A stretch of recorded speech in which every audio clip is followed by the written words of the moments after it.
አንድ ቤተሰብ ራት ላይ የአጎትና የአክስት ልጆች ሙሉ በሙሉ ጠብ ውስጥ ቢገቡ ምን ሊፈጠር እንደሚችል እስቲ ያስቡት። ነገር ግን ጠቡ በጩኸት ብቻ ሳይሆን በታንክ በአውሮፕላንና በሚሊዮኖች የሚቆጠሩ ወታደሮች ቢሆንስ?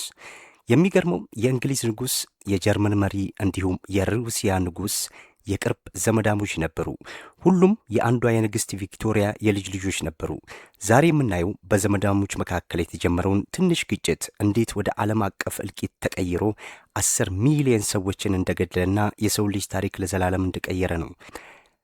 ሰላም ውድ ተማሪዎች እንዴት ቆያችሁ? በዛሬው የ8ኛ ክፍል ሶሻል ስተዲስ ፓርት 5 የምንመለከተው የመጀመሪያው የዓለም ጦርነት ታሪክን ይሆናል።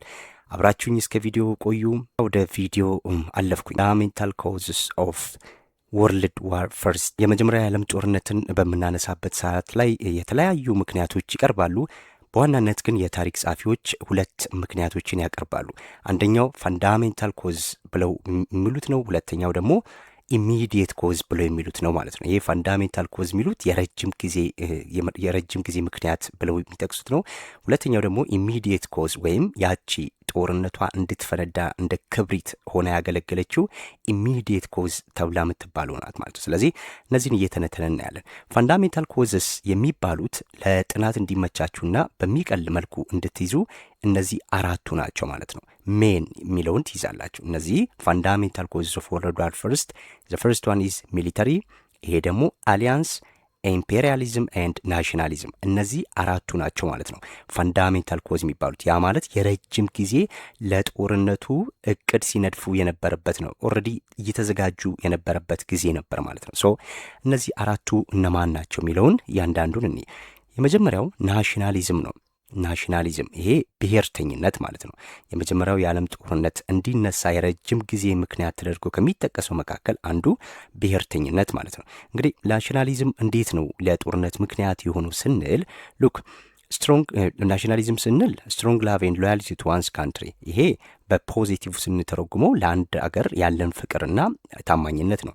ነገር ግን ናሽናሊዝም ይሄ በጣም ብሔርተኛ ስንሆን የኔን ብቻ ሳይሆን የሌላውንም ወደ ራስ ለማድረግ ለመንጠቅ፣ ለመስፋት የሚደረግ ጥረት ያካትታል ማለት ነው። እኔ ብቻ የሚል ስሜት ያለበት ነው ናሽናሊዝም። ሶ እዚህ ናሽናሊዝም ውስጥ ከሚነሱ ዋና ዋና ነገሮች አንደኛው ያው ለሀገር ያለ ጥልቅ ፍቅርና ለነጻነት የሚደረግ ትግል እንደሆነ አይተናል ናሽናሊዝም። ነገር ግን በዋናነት እዚህ ጋር የሚነሳው ምንድነው? ፍራንስ ዋንትድ አልሴስ ኤንድ ሎሬን ባክ ፍሮም ጀርመን። የመጀመሪያው ፈረንሳይ በጀርመን የተወሰዱባት ግዛቶች ነበሩ። እነሱም አልሴስ ኤንድ ሎሬን የሚባሉ እነዚህ ሁለት ግዛቶች ማለት ነው። ስለዚህ ፈረንሳይ በጀርመን የተወሰዱባትን አልሳስ እና ሎሬን የሚባሉትን ግዛቶች መመለስ ትፈልግ ነበር ማለት ነው። ሌላኛው ሰርቢያን ዋንትድ ኢንዲፔንደንስ ፎር ስላቪች ፒፕል። ይሄ ሰርባውያን ደግሞ ምን ይፈልጉ ነበረ? ለስላቭ ሰዎች ነጻነታቸውን እንዲያውጁና ህብረት እንዲፈጥሩ ይፈልጉ ነበር ማለት ነው። ነጻነታቸውን ለመመለስ ይፈልጉ ነበር። እንዲሁም መኒ ግሩፕስ ለምሳሌ እዚህ ጋር ሌሎች ጭቁን ብሔረሰቦች ተብሎ የሚታሰቡ አሉ በወቅቱ። ስለዚህ እነዚህም ደግሞ ለምሳሌ እንደ ፖልስ እዚህ ጋር ፖላንድ ማለት ነው። ፖላንድ፣ ቼክ አለች፣ ስሎቫክስ፣ ዩጎዝላቭ ዋንትድ ፍሪደም። አያችሁ እነዚህ ሀገራት ፖላንዶች፣ ቼኮች፣ ስሎቫክ፣ ዩጎዝላቪያኖች እነዚህ በጠቅላላ ነፃ መውጣት ይፈልጉ የነበረበት ጊዜ ነበር ማለት ነው። ስለዚህ ትግል የጀመሩበት ጊዜ ነው። ኦልሬዲ በውስጣቸው የነበረ ነገር ነው ናሽናሊዝም። አያችሁ ይሄ አንደኛው ፋንዳሜንታል ኮዝ ኦፍ ወርልድ ዋር ፈርስት ተብሎ የሚታሰበው ናሽናሊዝም ነው ማለት ነው። ሁለተኛው ኮዝ ኢምፔሪያሊዝም ብለን የምንለው ነው። ኢምፔሪያሊዝም የግዛት ማስፋፋት ተብሎ ይባላል ማለት ነው። ኢምፔሪያሊዝም እንግዲህ ግዛታቸውን ለማስፋፋት ሲሞክሩ ወደ ቀኝ ወደ መግዛት ነው የሄዱት አይደለ አውሮፓውያኖች። ሶ እዚህ ጋር ምንድን ነው የምንመለከተው? ዩሮፒያን ፓወርስ ኮምፒትድ ፎር ኮሎኒስ ኢን አፍሪካ ኤንድ ኤዥያ።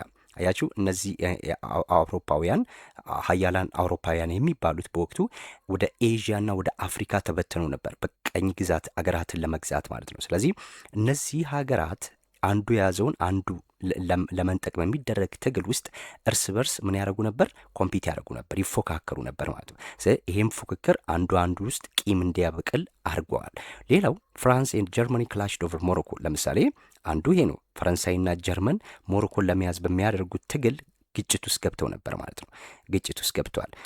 ሌላው ደግሞ ብሪቴን ኤንድ ጀርመን አያችሁ፣ ብሪቴን ጀርመን ኮምፒትድ ፎር ማርኬቲንግ ፖሊሲስ። እነዚህ ሁለቱ ሀገራት በወቅቱ ሀያል የነበሩ ናቸው፣ ብሪቴንና ጀርመን ማለት ነው። ስለዚህ እነዚህ ይፎካከሩ ነበር የዓለምን ገበያ ለመቆጣጠርና ሀገራትን በቀኝ ግዛት ለመያዝ እነዚህ ሁለቱ ሀገራትም ይታገሉ ነበር ማለት ነው። ግጭት ውስጥም አስገብቷቸዋል ማለት ነው። ሶ ሌላው ራሽያን ኤንድ ኦስትሮ ሃንጋሪ ሪቬል ኢን ዘ ባልካንስ። እንግዲህ ራሽያና ኦስትሮ ሃንጋሪም በባልካን ግዛቶች ላይ ይጋጩ ነበር ማለት ነው። ባልካን ግዛቶች ላይ ይጋጩ ነበር። እነዚህም ምን ለማድረግ ነው? ራሽያ ለምሳሌ የሰርቢያውያን ጠባቂ ነኝ ብላ ታስብ ነበረ ማለት ነው። ስለዚህም እነዚህም ራሽያም የራሷን ግዛት ነው አንደኛ ወደብ በዛ አካባቢ ላይ የሚያልፍ ወደብ ለማግኘት በምታደርገው ትግል ነበር እዚህ ውስጥ የባልካን ቀጠና ውስጥ የገባችው ማለት ነው።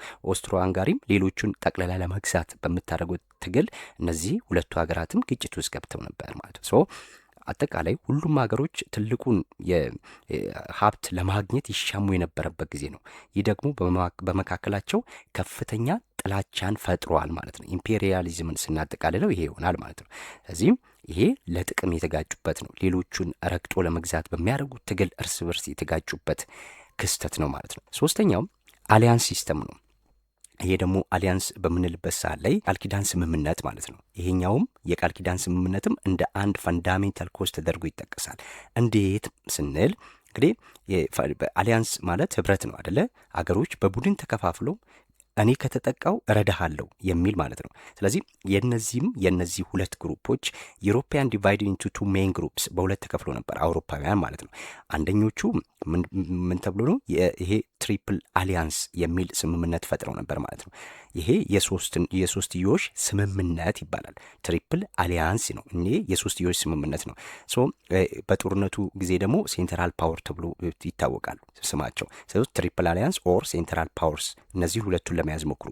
ሁለት አንዱ ሊጠይቋቸው ይችላሉ። ሶ ትሪፕል አሊያንስ ውስጥ ያሉት እነማን ናቸው? እዚህ ጋር የስምምነት የሶስትዮሽ ስምምነት የፈረሙት እነማን ናቸው ስንል አንደኛዋ ጀርመን ናት፣ ሁለተኛው ኦስትሮ ሃንጋሪ ናት፣ ሶስተኛው ኢታሊ ናት ማለት ነው። ኢታሊ ናት። እንግዲህ እነዚህ ሶስት ሀገራት ነበር። በእርግጥ በዋናነት ይሄን ሀሳብ ያመነጨችው ጀርመን እንደመሆኗ የጀርመንን ሉዓላዊነት አስከብሮ ለመጠበቅ ነበር ሌሎች አጋዦችን ፈልጋ የነበረበት ጊዜ ነው። ስለዚህም እነዚህ ሶስት ሀገራትን ትይዛላችሁ ማለት ነው። ጀርመን፣ ኦስትሮ ሃንጋሪና ኢታሊ ማለት ነው። ኢታሊ ከዛ በኋላ ጦርነቱ ልክ በሚጀመርበት ሰዓት ላይ በ1914 ጦርነቱ ሲጀመር ምን ሆነች? ኢታሊያ ጦርነቱን የጀመረችው ጀርመን ናት እንጂ ሌሎቹ አይደሉም። ስለዚህ እኔ አብሬ መቆየት አልፈልግም ብላ ወደ ምን ሄደች? ወደ ትሪፕል ኢንቴንቴ ተቀላቅላ ነበር ማለት ነው። ሊጠይቋችሁ ይችላሉ። ማናት ከትሪፕል አሊያንስ ወጥታ ወደ ትሪፕል ኢንቴንቴ የገባችሁ ብለው ሊጠይቋችሁ ይችላሉ። ስለዚህ ኢታሊ ናት ማለት ነው። ሶ ይህም አሊያንስ ሲስተምም ሀገራትን ወይም አውሮፓውያንም በሁለት ከፍሏል ብያቸዋለሁ። አንደኛው ትሪፕል አሊያንስ የሚባሉት ነው ወይም ሴንትራል ፓወርስ፣ እዚህ ጋር ሶስት ሀገራት አሉ ማለት ነው። ሁለተኞቹ ግሩፕ ደግሞ ትሪፕል ኢንቴንቴ የሚባሉት ነው፣ አላይድ ፓወርስ የሚባሉት ነው። እዚህ ጋር የሶስትዮሽ ስምምነት ነው ያደረጉት። እዚህ ጋር ደግሞ የሶስትዮሽ ወዳጅነት ነው። ይሄ ኢንቴንት የምትለው ወዳጅነት ነው። አላይድ ፓወር ተብሎ ይባላሉ ማለት ነው። እነዚህ ሴንትራል ፓወር፣ እነዚህ አላይድ ፓወር። ሌሎች ስያሜዎችንም ማወቅ አለባቸው፣ ይጠይቋቸዋል። ሶ እዚህ ውስጥ የሚካተቱት እነማን ናቸው? በዋናነት ብሪታንያ አለች፣ የስ ፈረንሳይ አለች፣ ራሽያ አለች ማለት ነው። እነዚህ ሶስቱ ሀገራት ናቸው። ትሪፕል ማለት ሶስት አይደለ? እዚህ ጋም ሶስት፣ እዚህ ጋም ሶስት አሉ። ዜን የመከፋፈል እንግዲህ በጎራ ለይተው የኃይል የበላይነትን ለማግኘት ይታገሉ የነበረበት ዘመን ነው ማለት ነው። ይሄም እንደ አንድ ፋንዳሜንታል ኮዝ ተደርጎ ይጠቀሳል። አራተኛው ሚሊተሪዝም ነው። ይሄ እንግዲህ የወታደራዊ ግንባታ ነው። ሚሊታሪዝም ስንል በወታደር ራስን ከፍ አድርጎ ለመገኘት መሞከር። እንግዲህ በዚህ ጊዜ ላይ ሀገሮች ትልቅ የጦር ሰራዊት መገንባትና ዘመናዊ መሳሪያዎችን ማከማቸት የጀመሩበት ጊዜ ነበር ማለት ነው። ሶ ካንትሪስ ቢልድ ላርጅ አርሚስ ኤንድ ኔቪስ። እዚህ ውስጥ ምንድነው ሀገራት ትልልቅ የጦር መሳሪያዎችን መገንባትና ዘመናዊ መሳሪያዎችን መያዝ እንዲሁም ይሄ የባህር ኃይል ማጠናከር የጀመሩበት ጊዜ ነበር ማለት ነው። ሶ ይሄ አንዱ ምክንያት ነው። ለምሳሌ እዚህ ጋር አርምስ ሬስ ቢትዊን ብሪቴን ኤንድ ጀርመን። አሁን በእንግሊዝ ሁለቱ ሀያላን ናቸው ብያቸዋለሁ ቅድም። ስለዚህ እነዚህ ሁለቱ ሀያላን ምን ያደርጉ ነበረ? በባህር ኃይል መርከብ ግንባታ ከፍተኛ ውድድር ውስጥ ነበሩ ማለት ነው። ይህንንም ሁለቱ ሀገራት ይፎካከሩ ነበር። አርምስ ሬስ ቢትዊን ብሪቴን ኤንድ ጀርመን ማለት ነው። ሶ ሌላው ሚሊተሪ ስፔንዲንግ ኢንክሪዝ። እንግዲህ ለወታደራዊ የሚያወጡት በጀት ወይም ለሚያወጡት ወጪ ከፍተኛ መሆን ነበር። እዚህ ጋም ዩሮፒያን ዋዝ ሬዲ ፎር ዋር ኦልሬዲ ይሄ ነገሮች ይሄ ነገሮች እንደሆነ ሲያሳይ በወታደር ራሳቸውን መገንባት ሲጀምሩ፣ ዘመናዊ መሳሪያ መታጠቅ ሲጀምሩ፣ የባህር ኃይል በዚህ የባህር ኃይል ፉክክር ማድረግ ሲጀምሩ ኦልሬዲ አውሮፓ ለጦርነት ዝግጁ ነበረች ማለት ነው። ዝግጁ ነበረች። ስለዚህ በቀጥታ እነዚህ አራቱ ነገሮች ተደማምረው ምን ይፈልጉ ነበረ? ጦርነቱ ሊነሳ የሚችልበትን ኢሚዲየት ኮዝ ይፈልጉ ነበረ። ሁሉም ዝግጁ ሆነዋል ማለት ነው። ሶ ያቺ ኢሚዲየት ኮዝ ምንድናት?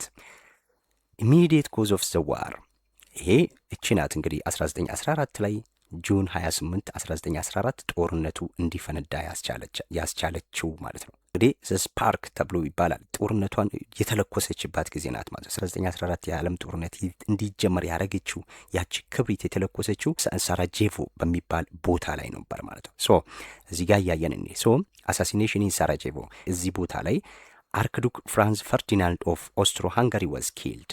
አያችሁ፣ አርክዱክ ፍራንስ ፈርዲናንድ ኦፍ ኦስትሮ ሃንጋሪ ዋዝ ኪልድ። ይሄ የኦስትሮ ሃንጋሪ አልጋ ወራሽ የነበረ ሰው ነው።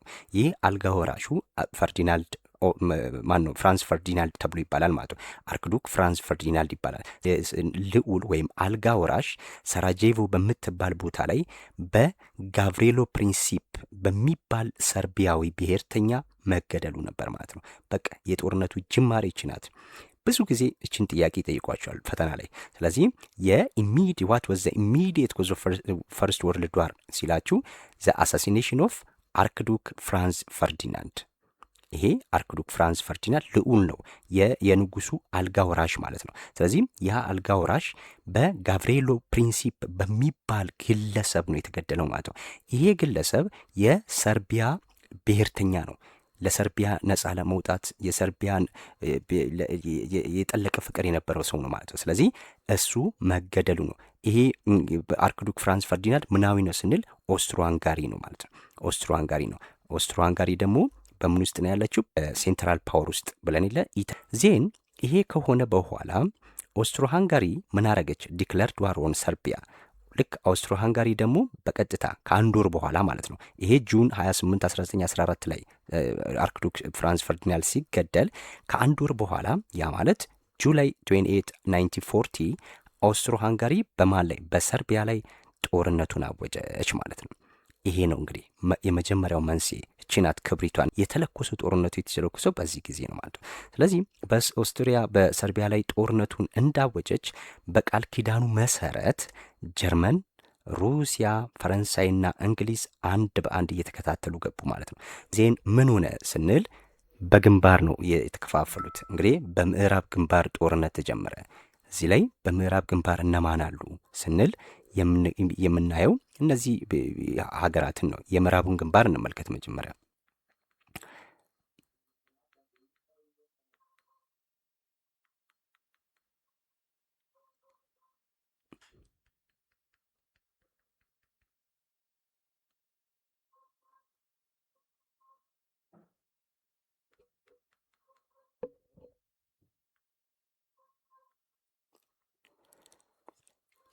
ኦኬ ዘ ዌስተርን ፍሮንት ይሄ የምዕራቡ ግንባር ማለት ነው። በምዕራብ በኩል እንግዲህ ይህ ግንባር በታሪክ እጅግ ታዋቂና ከፍተኛ የሰው ሕይወት የጠፋበት የጦርነት ክፍል ነው ማለት ነው። ዌስተርን ፍሮንት ተብሎ የሚባለው ከፍተኛ እልቂት የተፈጸመበት ነው። ምንድን ነው እዚህ ቦታ የተከሰተው? ዋና ዋና ዌስተርን ፍሮንት ስናነሳ ማንሳት የሚገባን ፖይንቶች ምንድን ናቸው ስንል ዘ ፈርስት ዋን ኢዝ ጀርመኒ አታክድ ቤልጅየም ኤንድ ፍራንስ። እንግዲህ ጦርነቱ ልክ ሲጀመር በምዕራብ በኩል ጀርመን ቤልጅየምንና ፍራንስን ማጥቃት ጀመረች ማለት ነው።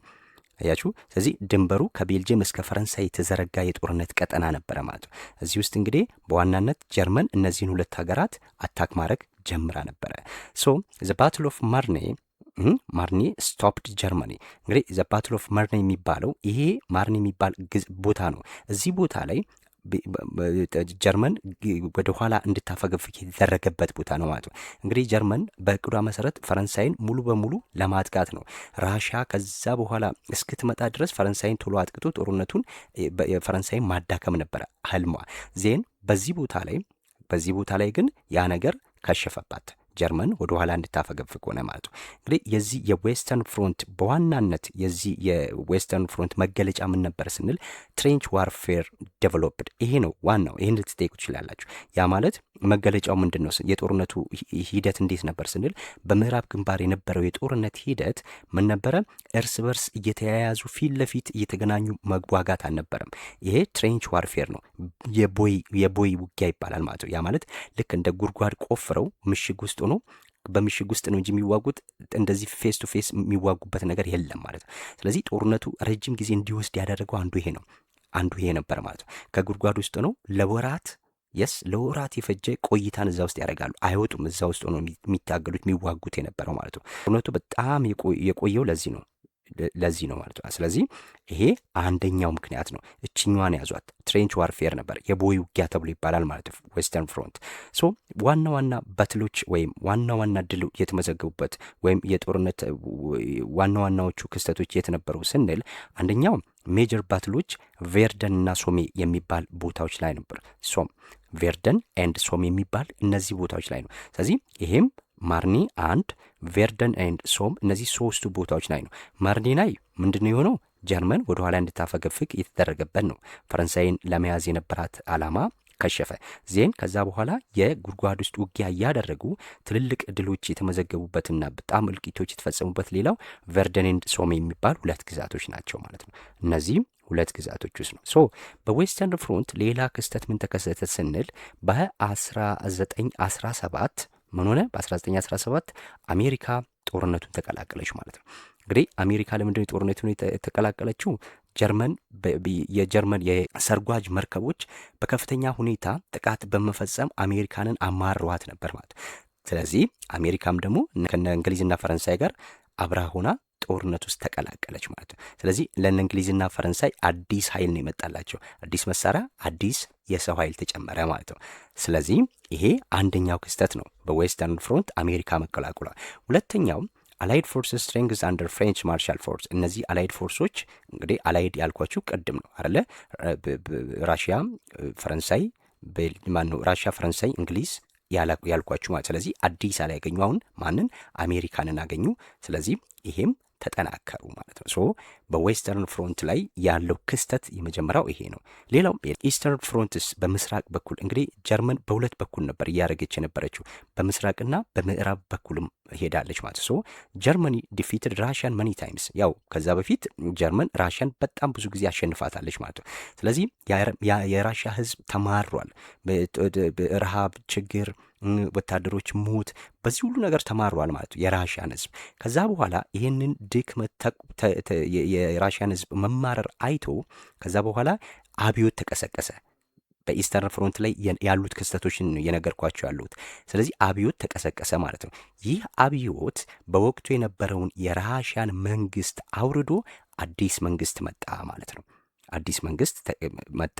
ያም የቭላድሚር ሌኒን የሚባለው ሰው ማለት ነው። ስለዚህ እሱ እንግዲህ ለራሽያ ህዝብ ሰላም፣ ዳቦ፣ ነጻነት የሚል መፈክሮችን ይዞ መጣ። ስለዚህ ህዝቡ ደግሞ በጦርነቱ ተማሮ ስለነበረ ከዛ በኋላ ምን ሆነ? ያንን ከዚህ ጦርነት ውስጥ ራሽያ ራሷን እንድታወጣ አደረገ ማለት ነው። አያችሁ። ስለዚህ ራሽያ ሪቮሉሽን መነሳቱ የራሽያ ሪቮሉሽን በ1917 ነው። እንግዲህ ጦርነቱ እየተደረገ የአንደኛ ዓለም ጦርነት ጀምሮ እየተደረገ እያለ ነው ራሽያ ከዚህ ጦርነት እንድትወጣ ያደርጋት ማለት ነው። ማን ነው ያን ያደረገው? ሌኒን ነው ያደረገው ማለት ነው። ስለዚህ ራሽያ ከዚህ ጦርነት ወጣች። ራሽያ ዊዝድሪው አፍተር ሳይኒንግ ትሪቲ ኦፍ ብሬስት ሊቶቭስክ። ይሄ ብሬስት ሊቶቭስክ የሚባለው እንግዲህ ይሄን ስምምነት ፈረመች ማለት ነው። ይሄ ስምምነት ትልቅ በመጀመሪያው የዓለም ጦርነት ሲነሳ ከሚነሱ ነጥቦች ውስጥ አንዱ ይሄ ነው። ብሬስት ሊቶቭስክ ምንድን ነው? ብሬስት ሊቶቭስክ ስንል ይህ ስምምነት እንግዲህ በጦርነቱ ታሪክ ውስጥ እጅግ ወሳኝ የሆነ ስምምነት ነው። ብሬስት ሊቶቭስክ ይህ ስምምነት ሩሲያ ከመጀመሪያው የዓለም ጦርነት እንድትወጣ ያደረገ ሰነድ ነበር ማለት ነው። ስለዚህም ይህ ሰነድ መቼና በማን መካከል ተፈረመ ሲባል መጋቢት 1918 የተፈረመ ነው። ያ ማለት 1918 ዓመተ ምህረት የተፈረመ ስምምነት ነው ማለት ነው። እንግዲህ ተፈራራሚዎቹም እነማን ናቸው ስንል አንደኛ በአንድ በኩል ይሄ አዲስ ቅድም ብያቸዋለሁ 1917 ላይ ሩሲያ ላይ አብዮት ተቀስቅሷል። የመንግስት ግልበጣ ተደርጓል ማለት ነው። ስለዚህ በአዲሱ በተተካው የኮሚኒስት መንግስት ቦልሼቪክ መንግስት ገቨርንመንት ተብሎ ይባላል። ስለዚህ በቦልሼቪክ ገቨርንመንትና በሌላ በኩል ደግሞ በማዕከላዊ ኃይሎች ማለት ነው። ያ ማለት በነ ጀርመን፣ ኦስትሮ ሃንጋሪ፣ ቡልጋሪያ፣ ኦቶማን ቱርክ በነዚህ በሴንትራል ኃይሎችና ምክንያቱም ራሽያ የማናት የአላይድ ግሩፕ ናት የነዛ አይደለች። ከጦርነቱ ወጥታለች። ስትወጣ ስምምነት ምኑኑ ተፈራረሙ ማለት ነው። ብሬስት ሊቶቭስክ ይባላል ያ ስምምነት። እንግዲህ ይህ ስምምነት በጣም ብዙ እንትኖችን አምጥቶባቸዋል በራሽያዎች ላይ ማለት ነው። በ1917 በሩሲያ ውስጥ የኮሚኒስት አብዮት ከፈነዳ በኋላ ይሄ ጦርነቱ እንግዲህ ይህ ስምምነት ለሩሲያ በጣም መራራ ነው ወይም ከባድ ነበር ማለት ይቻላል። ለምን? አንደኛ ይህን ጦርነት በመፈረሟ ሩሲያ ግዙፍ የሆኑ መሬቶቿን ለጀርመን ለኦስትሮ ሃንጋሪ ለቀቀች ማለት ነው። ለጀርመንና ለኦስትሮ ሃንጋሪ ሰጠቻቸው ማለት ነው። ለምሳሌ ዩክሬን፣ ፊንላንድ፣ ፖላንድ፣ የባልቲክ ሀገራት የሚባሉትን በጠቅላላ የራሷ ግዛት ነበር። እነዚህን በጠቅላላ ለጀርመንና ለኦስትሮ ሃንጋሪ ለቀቀች ማለት ነው። ስለዚህም ሩሲያ ከህዝቧ እንግዲህ 1/3 ከፍተኛ ችግር ውስጥ የወደቀችበት ጊዜ ነበር ማለት ነው። ስለዚህ ጀርመን ልክ ራሽያ በምትወጣበት ሳለ ምን ሆነች? ትልቅ እፎይታን የተሰማት። ለምን? ከአላይድ ግሩፖች አንድ ኃይል ቀነሰላት ማለት ነው። ቀነሰላት። ስለዚህ ከሩሲያ ጋር የነበረው ጦርነትን አበቃች። በዚያው የነበረው ሙሉ ሰራዊቷን ወዴት አዘመተች? ወደ ፈረንሳይ መለሰች ማለት ነው። ወደ ራሽያ የነበረውን ሙሉ ሰራዊቷን እንደገና ወደ ፈረንሳይ ዞረች፣ ወደ ምዕራብ ግንባር ተመለሰች ማለት ነው። ስለዚህ ይሄ በኢስተርን ግሩፕ ላይ የተደረገው ክስተት ይሄን ይመስላል ማለት ነው። ከዛ በኋላ እንግሊዝና ፈረንሳይ ሩሲያ ጥላቸው በመውጣቷ በጣም ተበሳጩ። እንዲሁም ጀርመን ሙሉ ኃይሏን ወደ እነሱ ስላዞረች ስጋት ላይ ወደቁ ማለት ነው። ይሄ ክስተቱ የብሬስት ሊቶቭስክ የሚለው ክስተት ይሄን ይመስላል። ሰነዱ ይሄን ይመስላል ማለት ነው። ሶስተኛው ግንባር ሳውዘርን ፍሮንት ተብሎ የሚባለው ነው። እዚህ ላይ እንግዲህ የደቡቡ ግንባር ተብሎ የሚባለው እዚህ ጋር ፋይቲንግ ኢን ባልካንስ ኤንድ ኢታሊ፣ እዚህ ጋር ደግሞ በደቡብ ግንባር የባልካን ሀገራትና ኢታሊ ፋይት ያደረጉበት ጊዜ ነው ማለት ነው። ኦኬ። ይህ ግንባር በዋናነት 2 ክፍሎች ነው ያሉት። በደንብ አስተውሱ። 2 ክፍሎች አሉት። አንደኛው የኢታሊ ፍሮንት ተብሎ የሚባለው ነው። የኢታሊ ፍሮንት የኢታሊያ ግንባር ተብሎ የሚባለው ነው። እንግዲህ ጣሊያን ከኦስትሮ ሃንጋሪ ጋር በአልፕስ ተራራ በሚባለው አካባቢዎች ያደረገችው ውጊያ ነው ይሄኛው ማለት ነው። ኢታሊ ፍሮንት ተብሎ የሚባለው ከማን ጋር? ከኦስትሮ ሃንጋሪ ጋር ማለት ነው። ከኦስትሮ ሃንጋሪ ጋር እንግዲህ ምን ብያቸዋለሁ ቅድም? ጣሊያን ከነ ጀርመን ጋር አልነበረች መጀመሪያ ላይ። ስለዚህ ጀርመን፣ ኦስትሮ ሃንጋሪና ኢታሊያን ነበሩ። ከዛ ጦርነቱ ሲጀመር ወደ አላይድ ግሩፖች ሄዳለች ማለት ነው። ስለዚህ ጣሊያን ከኦስትሮ ሃንጋሪ ጋር በአልፕስ ተራራ ላይ ያደረገችው ውጊያ ነው። እንግዲህ ውጊያው በጣም አስቸጋሪ በሆኑ ቦታዎች ላይ የተካሄደ ነበር ማለት ነው። አንደኛው ኢታሊ ፍሮንት ተብሎ የሚባለው ነው። ሁለተኛው የባልካንስ ተብሎ የሚባለው ግንባር ነው። እንግዲህ ባልካን ሀገራት ይሄ ሰርቢያ፣ ቡልጋሪያ፣ ግሪክ የተሳተፉበት ጦርነት ነው ይሄ ማለት ነው። ስለዚህ አጋር ኃይሎች ኦቶማን ኢምፓየርና ኦስትሪያ ለመውጋት የተጠቀሙበት ግንባር ነው ባልካንስ ግንባር። ስለዚህ እነዚህ 2 ግንባሮች ያሉበት ነው ማለት ነው። ይሄ የሳውዘርን ፍሮንት ተብሎ የሚባለው ማለት ነው። ኦስትሮ ሃንጋሪ ሰሬንደር ኢን 1918 እንግዲህ ኦስትሮ ሃንጋሪ ያው እጅ የሰጠችበት የተማረከችበት በሽንፈት የተጠናቀቀበት ነው። ይሄ በብሪታንያ ፈረንሳይ ወደ ሩሲያ የሚወስደውን የባህር ለመክፈትና ኦቶማን ኢምፓየር ከጦርነቱ ለማውጣት የሞከሩበት ግንባር ቢሆንም እንግዲህ በሽንፈት ተጠናቋል ማለት ነው። ዘ ኢንድ ኦፍ ዋር እንግዲህ ሁሉ ክስተት ከተከሰተ በኋላ 1914 ጀምሮ 1918 ላይ ጦርነቱ አበቃ ማለት ነው። እንግዲህ እንዴት ነው ያበቃው? የመጀመሪያ የዓለም ጦርነት ጀርመን ብቻዋን የቀረችበት ጦርነት ነው። ጀርመን ብቻዋን ቀረች። ጀርመን ዊኬንድ ባይ 1918 ምክንያቱም ለምንድን ነው ስንል አብዛኞቹ አጋሮቿ እጅ መስጠት ጀመሩ። ለምሳሌ ቡልጋሪያ በመስከረም መጨረሻ አካባቢ ላይ፣ ኦቶማን ኢምፓየር፣ ኦስትሮ ሃንጋሪ እነዚህ በጠቅላላ እጅ ሰጡና ተሸነፉ ማለት። ስለዚህ ብቻዋን ናት እነዛን የአላይድ ኃይሎችን ወይም ትሪፕል ኢንቴንት የሚባሉት ውስጥ ያሉትን ኃይላት መቋቋም አትችልም ማለት። ስለዚህ እሷም ተሸነፈች። ከዛ በኋላ ምን ሆነ? አርሚስቲስ ሳይንድ፣ ይሄ የተኩስ አቁም ስምምነት ተደረገ ማለት ነው። የተኩስ አቁም ስምምነት ተደረገ። እንግዲህ በዚህ ጊዜ በጀርመን ውስጥ ያው ህዝብ በረሃብና በጦርነቱ በመሰልቸቱ ሌላ አብዮት ተቀስቅሷል ማለት ነው ጀርመን ውስጥ። ስለዚህ ይሄም አዲስ የጀርመን መንግስት እንዲቋቋም አረገ። ቀድሞ የነበረው በዚህ በጦርነቱ ሰዓት የነበረው መሪ ደግሞ አመለጠ ማለት ወደ ሆላንድ ተሰደደ። ሶ ሴንትራል ፓወርስ ዲፊትድ። ስለዚህ እዚች ጋር የምትይዙት ምንድን ነው? በመጀመሪያ የዓለም ጦርነት የትኛው ኃይል ነው የተሸነፈው ስትባሉ ሴንትራል ፓወር ኦር ትሪፕል አሊያንስ የሚባሉት ነው። ትሪፕል አሊያንስ ይሄ ሁለቱ የሶስትዮሽ ስምምነት የፈረሙ ሀገራት እነዚህ ተሸነፉ ማለት ነው። በመጀመሪያ ዓለም ጦርነት የተከሰተው ይሄ ነው። ዘ ትሪቲ ኦፍ ቨርሳይልስ ኢን 1919 ጦርነቱ በ1918 አብቅቷል። ከአንድ ዓመት በኋላ በ1919 ይህ የቨርሳይልስ ስምምነት ተብሎ የሚባል ስምምነት ተፈራረሙ ማለት ነው። እንግዲህ ይህ ስምምነት የተደረገው በደንብ አስተውሎ እዚህ ጋር ይሄ ለሁለተኛ ዓለም ጦርነት ምክንያትም ተደርጎ ስለሚታሰብ ነው ይሄ ስምምነት ማለት ነው። ስለዚህ የቨርሳይል የሰላም ስምምነት በመጀመሪያ የዓለም ጦርነት ማብቂያ ላይ የተደረገና ለሁለተኛው የዓለም ጦርነት መነሻ እንደሆነ የሚነገርለት ስምምነት ነው ማለት ነው። አያችሁ ስምምነቱ ይህ ስምምነት የተፈረመው እንግዲህ ሰኔ 28 1919 ነው።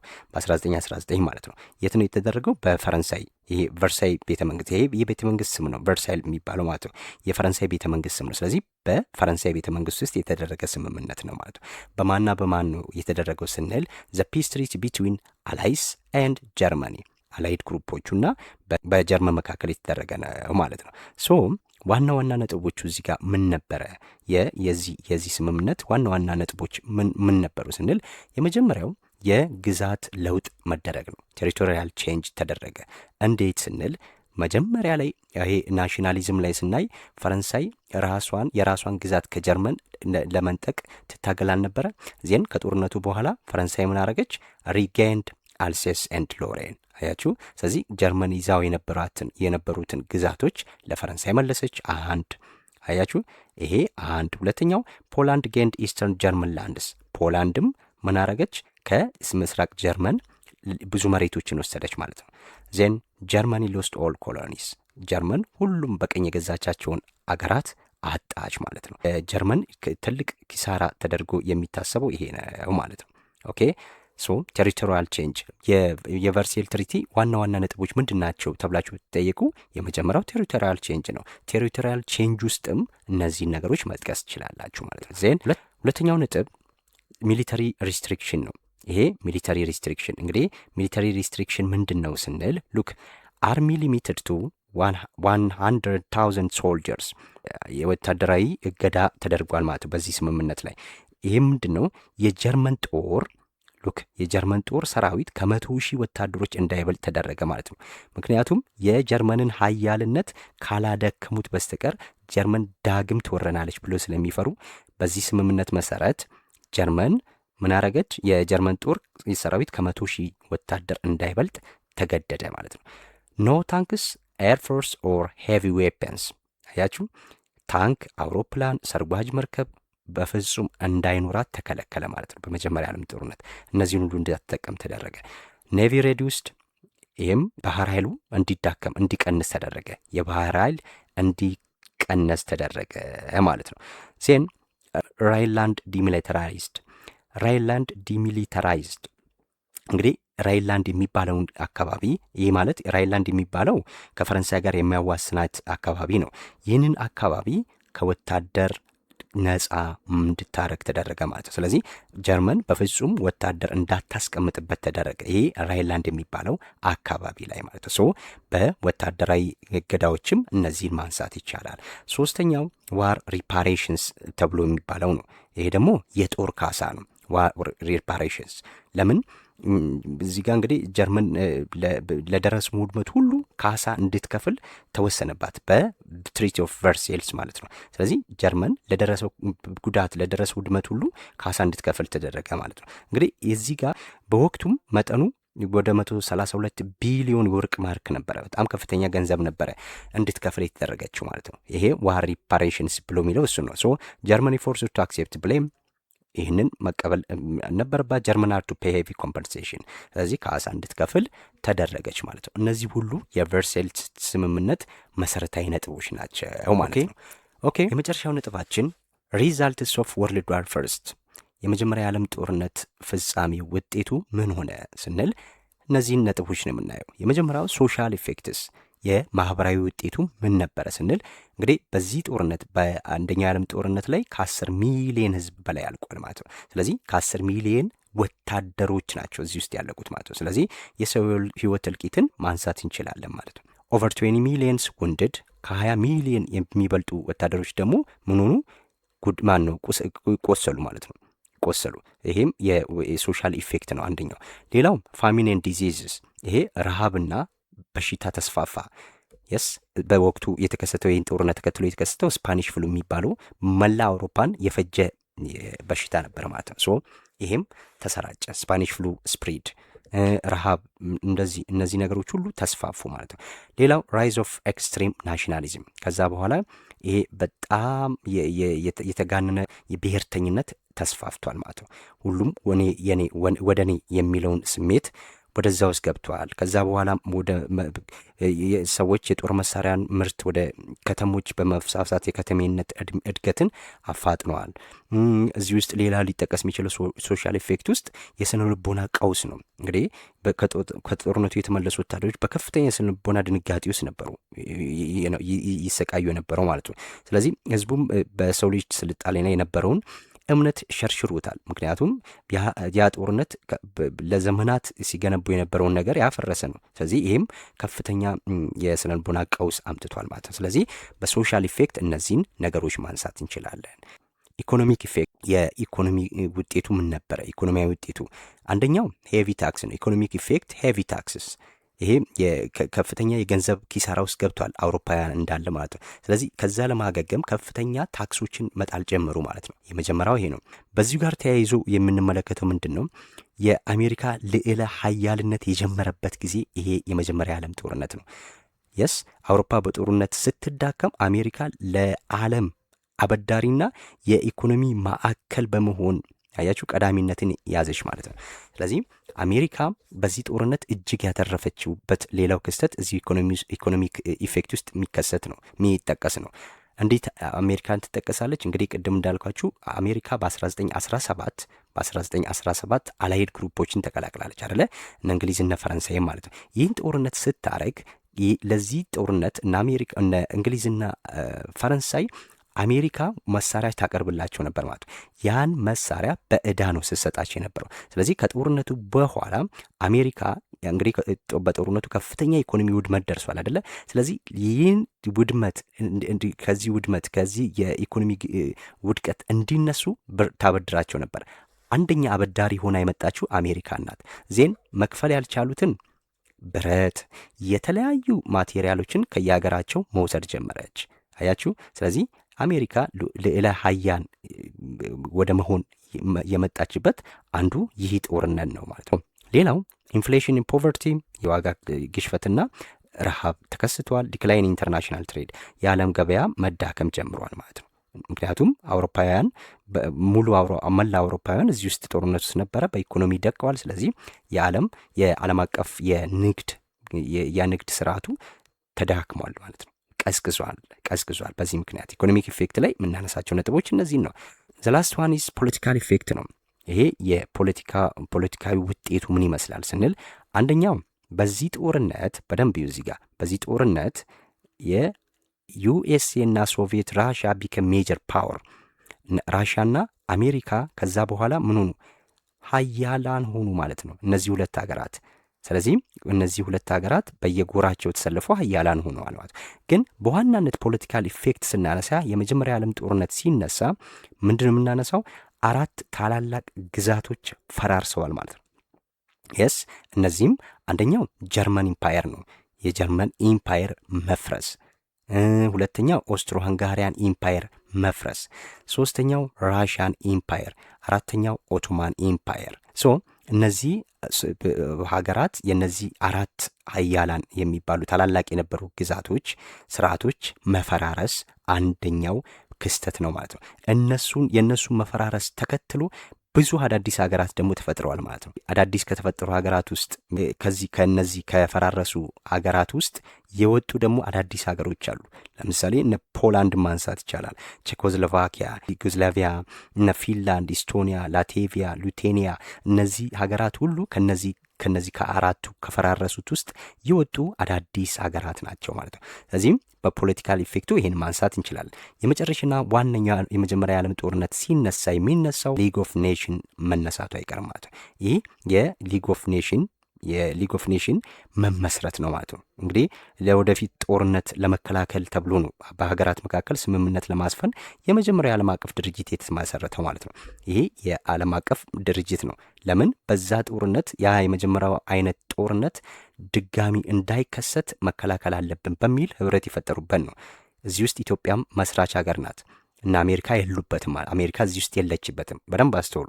አሜሪካ የለችበትም ግን ሁለተኛው ዓለም ጦርነት ከተከሰተ በኋላ አሜሪካ ይህንን አፈረሱና ዩኤን ብላ ራሷ መሰረተች ማለት ነው።